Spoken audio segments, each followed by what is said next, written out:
Starting in the 2002-2003 period, the advent of a huge and profitable mortgage-backed securities market really spurred a lot of demand for home mortgages. Banks saw a real profit opportunity and began to originate at higher and higher numbers to fuel the demand of the mortgage-backed security trust. What happened at that point is that they quickly realized that they were running out of prime borrowers who traditionally had to go through normal credit evaluation processes to get home mortgages. So what were they going to do? Well, they had to find other ways to fill the trusts.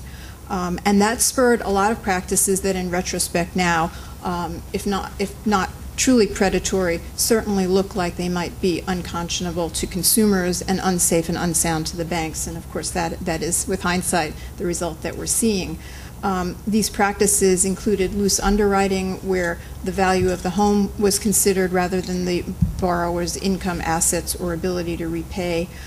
Low doc, no doc loans. Borrowers could walk in and pretty much with a minimal amount of paperwork walk out with a loan.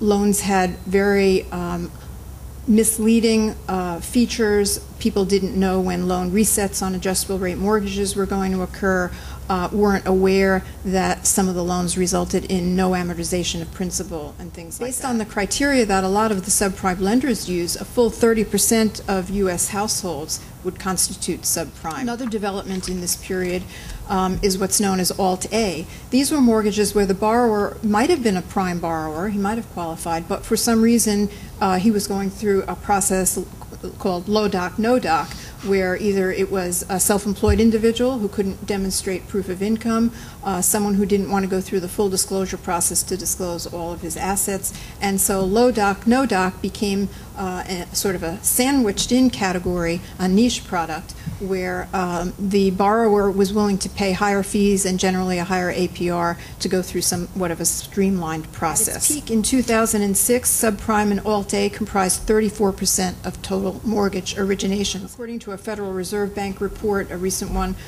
there were 6.7 million subprime mortgages with a value of 1.2 trillion that are outstanding today. By dollar volume, the statistics jumped to 71% of all mortgages that were being put into the mortgage-backed securities market.